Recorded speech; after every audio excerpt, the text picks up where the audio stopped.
Hey everybody, this is MoBaller12 here to help quench that knowledge thirst. For this video, I'll be specifically talking about empirical and molecular formulas.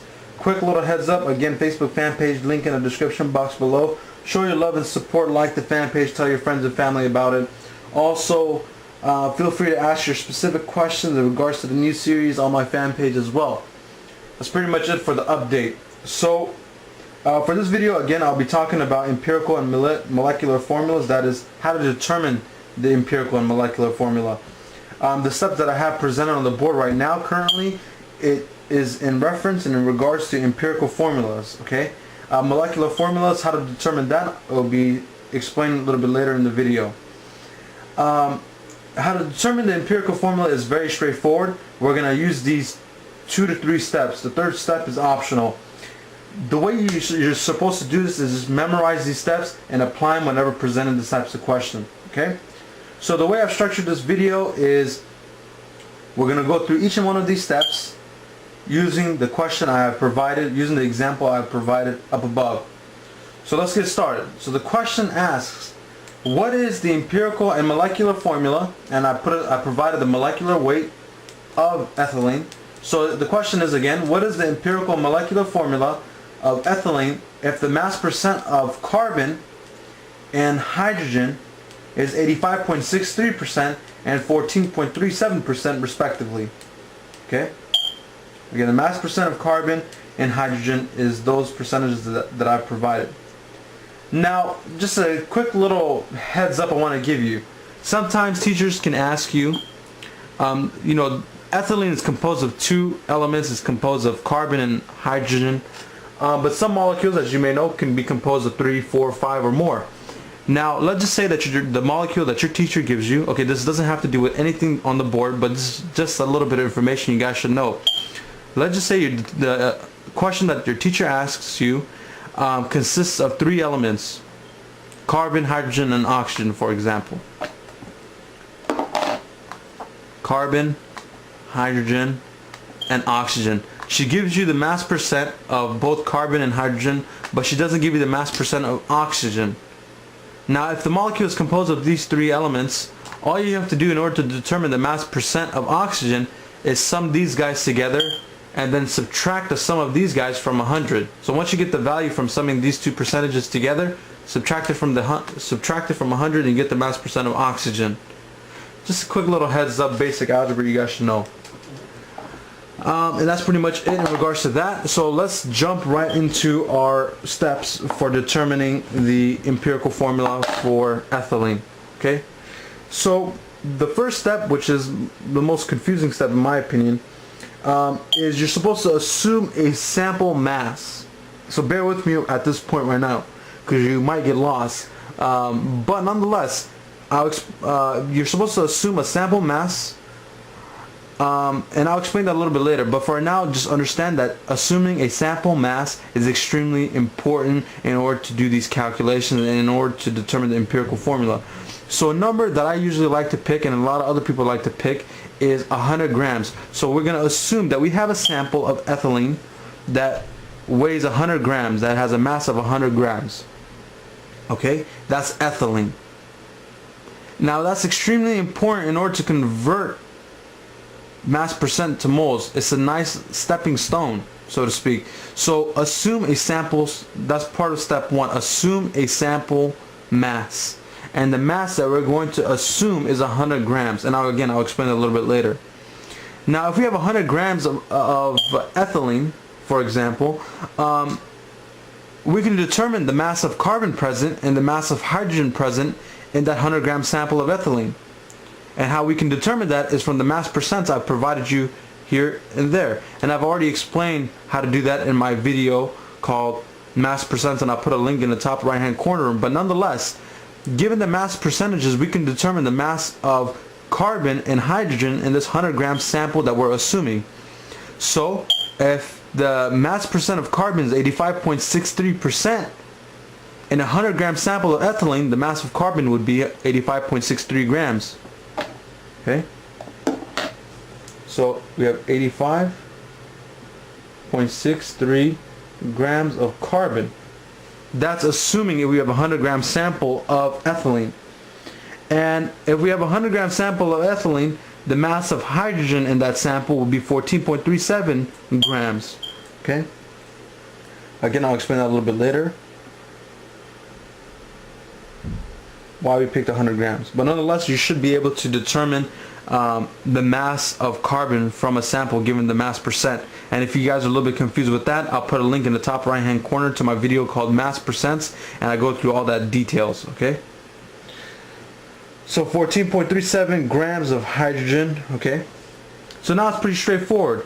We have the mass of each one of these components of ethylene, and now we can convert it to moles. So we multiply it by the inverted molar mass of carbon, which is 12.01 grams of carbon per 1 mole of carbon. We put that on our calculator, and we do the same thing for hydrogen, which is 1.00, I believe, 4 grams of hydrogen to 1 mole of hydrogen. And we calculate the mole value. Let me just double check to see if that's the molar mass of hydrogen. 1.008, I believe. Again, your numbers might be a little bit different depending on the periodic table that you're using to get these molar masses. But nonetheless, now we plug this into our calculator and figure this out. So let's do this. I haven't done this yet, so I'm going to be figuring this out alongside you guys. So 85.63 divided by 12.01, I get a value of 7.129 moles of carbon. And then for hydrogen, I got a value 14.37 divided by 1.008, I got a value of 14.25, excuse me, moles of hydrogen and carbon. So we're done with step 1. I'm rewriting this in this format here because it will make my life easier. The reason why I picked carbon to go first before hydrogen is that's basically the convention. You always want to write C's first, then H's, then O's, okay? Now we just follow step 2. Step 2 basically says divide by the lowest mole number. The lowest mole number we have here is 7.129, which belongs to carbon. So we divide each and every one of the mole values that we have calculated by 7.129, which is our lowest mole number.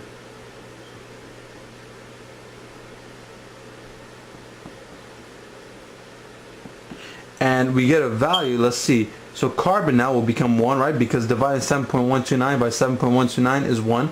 And then hydrogen, plug that into our calculator. But we could already see what that's going to come out to. It's going to equal 1.998, and that's pretty close to 2, so we'll put a 2 there. So we figured out our empirical formula. It's as easy as that. So since it's a 1, usually we don't write out the 1, we have an understanding that the 1 is already there. So the empirical formula we just determined for ethylene is CH2. Okay, so we figure out the first part of the question, and it's as simple again as that. Now let's talk about step 3 for a second. Step 3 is an optional step, and it's multiplied by a whole number.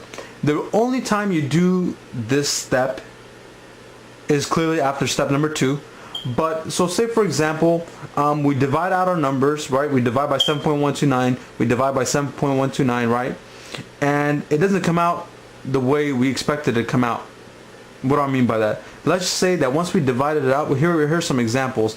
Once we finished step 2, our values that we got was C1, right? H 1.33, O1. I'll put the ones there just for the heck of it. Now this number is not high enough for us to round up clearly, and it's not low enough for us to round down. It's kind of around the middle. So step 3 applies when after you divide by the lowest mole number, you get some weird funky looking number like this, a 1.33 in the mix. And when you have a number like that, it kind of throws off the whole calculation. And what you have to do now is multiply by a whole number, which will get that close, which will get that close enough for you to round it up. So for example, let's just say, for the heck of it, let's just multiply this whole thing by 2. Once we multiply by a whole number, we don't just multiply the h by that whole number, we have to multiply the whole thing by that whole number we select. If you multiply this by 2, the values we get is C2, H 2.66, I'm assuming, and then O2. Well, again, we have this 2.66. Clearly we can't round this down, but we can't also round it up. It's not high enough for us to round up. Usually the only time we could round up if it's 0.99 or 0.98. That's close enough to a whole number where we could round up. In this case we can't round up. So then the number 2 that we selected to multiply this by, that was not a good choice. We have to select another number. So I'll pick 3. 3, let's try it out. So it'll be C3, H 3.99, and then O3. Well, that's not bad because now it's 3.99. We can round that up to 4. So in this case, the empirical formula for this specific molecule would be C3H4O3. And again, the empirical formula is basically going through each. How to determine the empirical formula is basically going through each and every one of these steps in order to do so, and going through optional step 3. Only if you get a funky number like 1.33, or in this case 1.67. Now let's apply the same rules that we've been applying to the first example. So in this case we'll multiply this by 2. We'll see what we get. We get C2 H like what, 3 point something, 1.67 times 2, 3.34, and then O2. Well, that number is not low enough for us to round down, nor is it high enough for us to round up. So 2 is not a good number for us to select. 1.67. Let's try another one, 3. So it'll be C3H, I think 4.99. Oh, let's just try that out. 1.67 times 3. I got oh, okay, 1.67 times 3 is about 5.01. Let me erase that.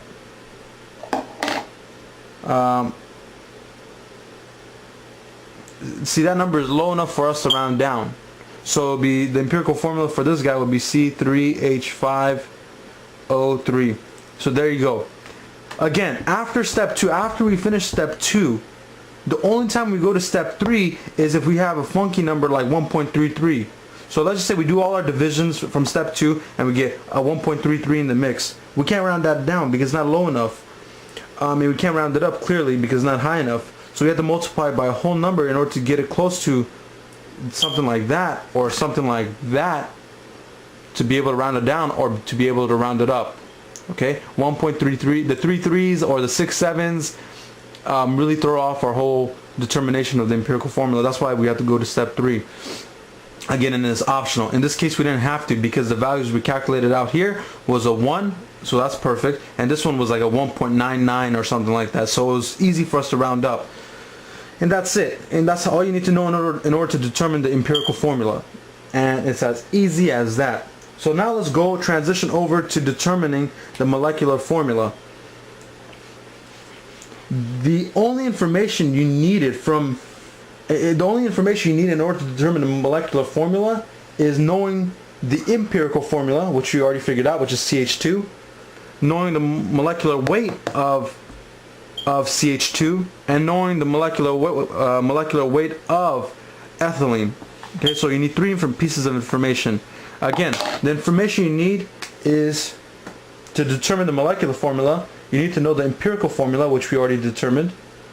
You need to know so that's the first piece of information. You need to know the molecular weight of the empirical formula, which we could figure out, which is pretty simple. The mass of carbon is 12.01 grams per mole. The mass of hydrogen is 1.0008. So again, so we have 12.01 plus 1.008 times 2. That's the molecular weight of the empirical formula times 2. I got 14.026 grams per mole for CH2. So we have, oh sorry about that, let me zoom. I didn't realize that this was not focused.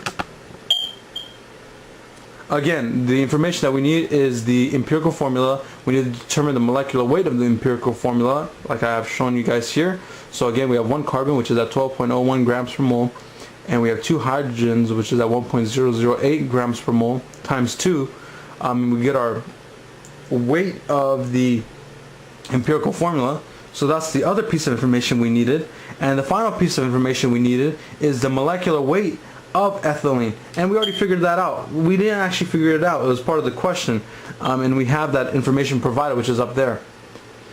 So all you have to do to determine, now you're going to follow a few more steps. In order to determine the molecular formula is as such. Given the molecular weight, which is 28.05, you divide the empirical weight into the molecular weight, grams per mole, by 14.026 grams per mole.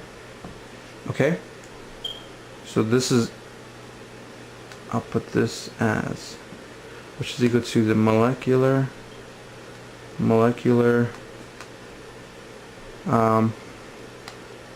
mass divided by the empirical molar mass. That's exactly what we did here. That's the first step you need to do, so I'll put a step 1 here. And you get a value, and the value I got from here is about 2. We can put that on our calculator and see if that's correct. 28.05 divided by 14.026, I got a value of 1.9999, which is close to 2. Now the final step is step 2. All you have to do is the value that we calculated out there, we have to multiply it against the empirical formula. So we distribute that 2 to the H and also to the hydrogen.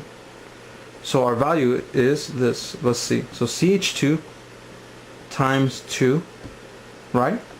So that's going to come out to C. So the 2 times that 1 we have right there. So we have 2 carbons. And the 2 times that 2 will be H4. And there is the molecular formula. Not formula, formula. And it's as simple as that.